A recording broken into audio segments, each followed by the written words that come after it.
काय कलेक्टर साहेब, ओळखलात काय गरीब मित्राला? Yes, because you are the pillar of democracy. अरे तुझ्यासारख्या पत्रकाराला विसरणं म्हणजे हे कठीणच आहे बघ. पण काय रे, ही बॅग वगैरे बघून निघालास कुठे? आपल्या कलेक्टरगिरीवर. उद्याला मला माझं ऑफिस जॉईन करायचं आहे, तेव्हा आजच गेलेलं बरं ना. मला वाटलंच रे तुझ्या तयारीला बघून, पण आठवण म्हणून मला निदान तुझी भेट तरी करता आली. तुझ्याने तर तेही जमलं नाही. अरे Ajay, what can I do यार. मी काय करू शकतो बघ. अरे परिस्थिती पुढे, आपल्या पुढे असा संभ्रम निर्माण होतो की हात पुढे करून पुन्हा पुढे आपण बोटही दाखवू शकत नाही. ते ठीक आहे म्हणा, पण यापुढे ते दिवस जास्त काळ टिकणार नाही. कारण अब तेरे अच्छे दिन आने वाले. ते पण संजय, काही का असो ना, तुझ्या दादा वहिनीने खूप परिकाष्ठा करून तुला शिकवलं आणि कलेक्टर बनवलं. खरे तर असले दादा बहिणी मिळायला नशीब लागतात, आणि ते नशीब तू घेऊन आलास. अरे बापासारखा भाऊ आणि आईसारखी बहिणी मिळाली आहे तुला. खरं आहे अजय तुझं. अरे माझ्या दादा बहिणींचे पाय धुवून त्यांची पूजा जरी केली ना मी, तरी त्यांचे उपकार मी कधी विसरणार नाही. अरे माझे दादा बहिणी किती कष्ट करतात बघ. स्वतः उपाशी राहून रक्ताचं पाणी आणि हाडाचं काढं करून रात्रंदिवस संजय मोठा कलेक्टर व्हावा, अरुणा डॉक्टर व्हावी यासाठी राब राबतात. खरंच ते माझ्यासाठी देव आहे, तरी देव आहे बघ. आलेच दादा, एक क्षण सुद्धा खाली बसत नाही. अरे संजू, झाली काय तुझी तयारी? होय दादा. वहिनी, अगं ये वहिनी, अगं दादांकरता पाणी घेऊन ये.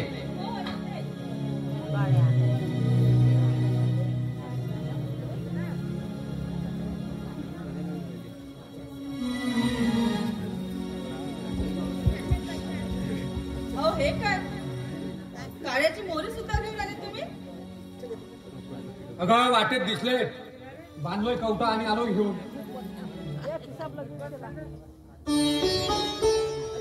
दादा, वहिनी, हो ही काय मदत करून ठेवलंय आणि किती हा तुमचा संयम. अरे अजय, अरे गरीबाचं जगणं म्हणजे हे कष्टाचं जीणं असतं, आणि त्यासाठी संयम हा माणसाला ठेवावाच लागतोय रे. आणि तसं अजय, आता माझ्या कष्टाला आकार आलाच आहे बघ. अरे 2-3 महिन्यानंतर मला हे असलं काही करावं लागणार नाहीये. होय ना संजय? होय दादा, आजपर्यंत तुम्ही खूप कष्ट केलं. आता मी आल्यानंतर बहिणी अगदी सगळं व्यवस्थित होईल बघ. बरं, तुला वेळ होत असेल? होय दादा, निघायला हवं. हे घे, तुझ्या असू दे, प्रवासात आम्ही येतील.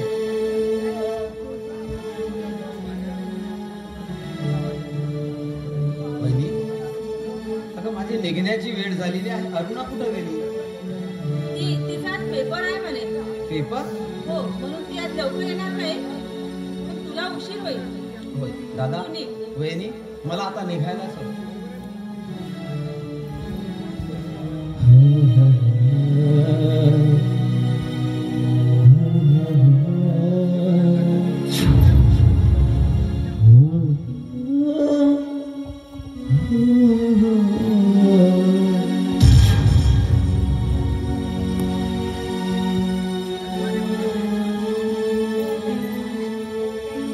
जीवा सखाच जोडी मधुला दूर सखा चालला, हो विसरू कसा मी तुला. जीवा सखाच जोडी मधुला, जीवा सखाच जोडी मधुला, दूर सखा चालला, विसरू कसा मी तुला.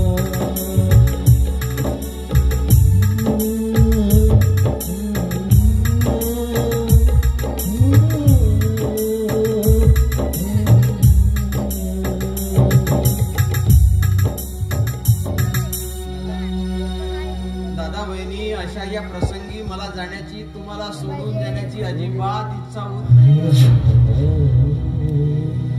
अगं तुमचे कष्ट, तुमचं परिश्रम हे बघून माझं जीवन कसं तळमळून जातंय किती कष्ट करताय तुम्ही माझ्यासाठी. अरे माझ्या दादा बहिणींकडे लक्ष ठेवशील ना रे तू? हे काय सांगायची गोष्ट झाली मित्रा. बरं दादा, उशीर होत असेल रे. बहिणी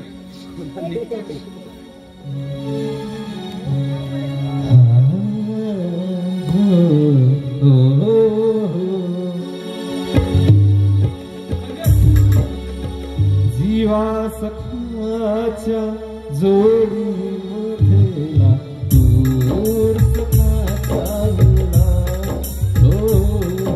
स्वरूप साई तुला. जीवा सखाच्या जोडीमध्येला, जीवा सखाच्या जोडीमध्येला दूर सखाचा विना स्वरूप साई तुला.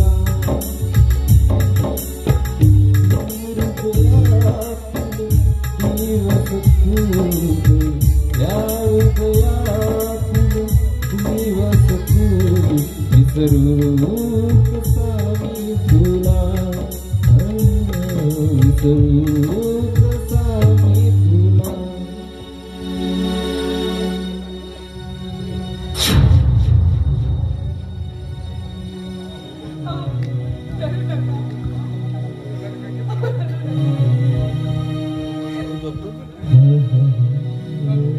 शांता, बघ मला पुन्हा कामावर जायचं आहे. असे घास तुकडा तर दे आणि जाऊ दे मला. होतं नव्हतं ते सगळं मी संधीच्या डब्याला बांधून दिलं.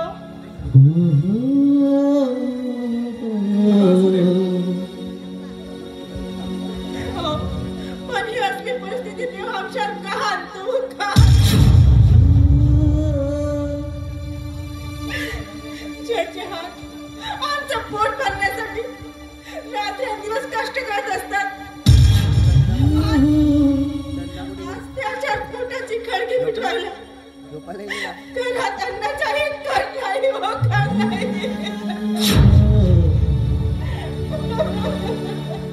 शांता, अशी रडू नकोस. अगं असे आम्हाला पाणी पिऊन जगण्याची सवय पडली आहे ग. आता असं समजायचं, अगं पुराच्या पोटात गेलं तर आपलं पोट भरलं असतं. आणि बघ शांता, अगं आपले नशीब कधी नाही कधी बदलणारच आहे. परमेश्वरावर विश्वास ठेव शांता. अगं विश्वास ठेव त्या परमेश्वरावर. विश्वास ठेवू त्या परमेश्वरावर. काय दिले त्या परमेश्वराने? ही असली गरिबी, ही असली लाचारी.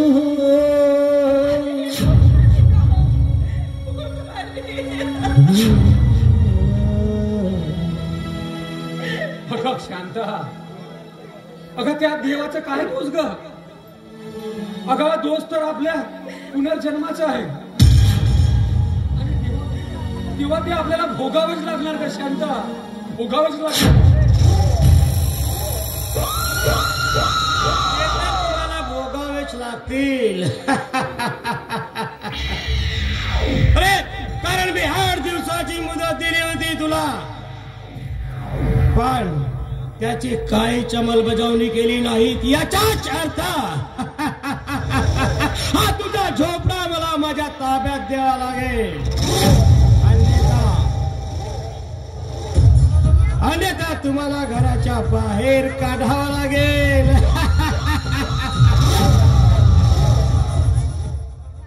नाही सावकार साहेब, चांगल्या शब्दात हो, दया करा, असं करू नका. हो, तुमच्या समोर मी माझे पदर पसरते. भीक मागते मी तुम्हाला, असं करू नका. असं आम्हाला बेघर करू. त्याच्यात काही उपयोग होणार नाही. का इमानदारीने कर्जाची परतफेड केली असतेस तर आज ही पाडी तुझ्यावर आली नसती. अरे जसा तू आज माझ्या पुढे पदर पसरवताय, हाच पदर जर का माझ्या हातामध्ये दिले असते तर तुझा केव्हाचाच कर्ज माफ झाला असता.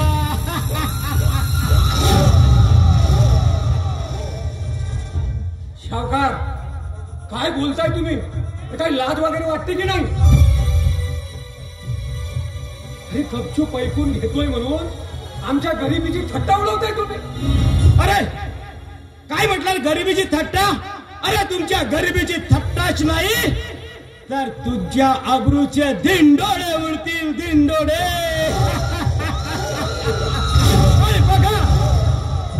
बघा आता कसं मी ताला लावतोय ते.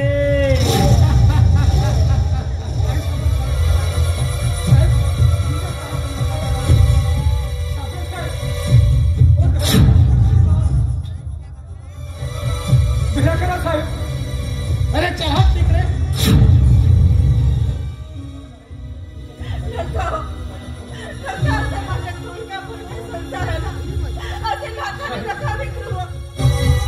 काय सावकार साहेब, असं आम्हाला घराबाहेर काढू नका. अरे मोकळं करा. काय म्हणाला? मोकळं करा आमचं घर. अरे अरे झोपडं तर मोकळं होणार नाही. हा जोर विनवणी करतो साहेब. अरे झोपडं तर मोकळं होणार नाही, पण मी तुम्हाला मोकळं करतोय.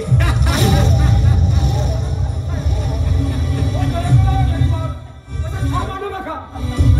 काय झोपडं मोकळं पाहिजे तुम्हाला? साहेब सोडा.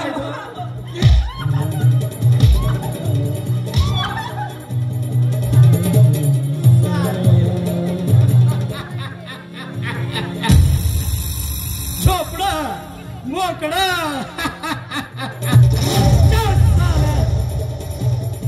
मागा भीख अरे अल्लाह के नाम पे दे दे बाबा. तुझे 1 रुपया देगा भगवान, तुझे 2 रुपया देगा. साले साले भिक्खा औला.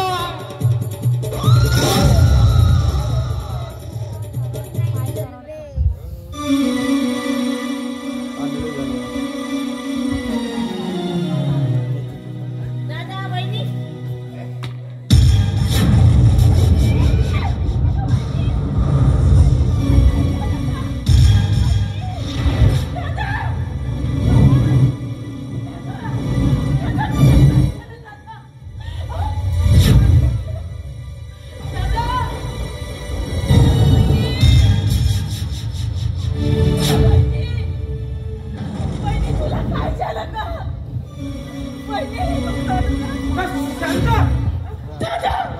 शांत का माझ्या डोळ्याला काही दिसत नाही का?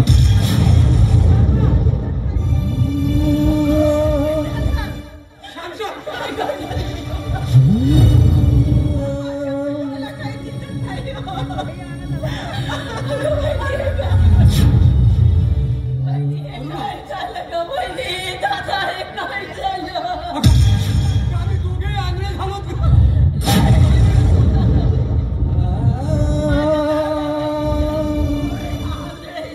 शांत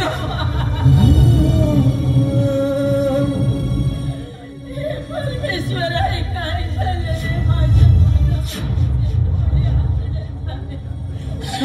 दादा वहिनी हे कसं घडलंय? दादा हे कसं घडलंय? अरे परमेश्वरा काय केलं तुला तुझे?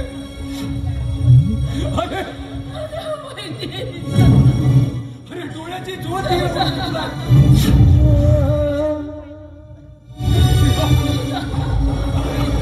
अरे माझ्या जीवनाचा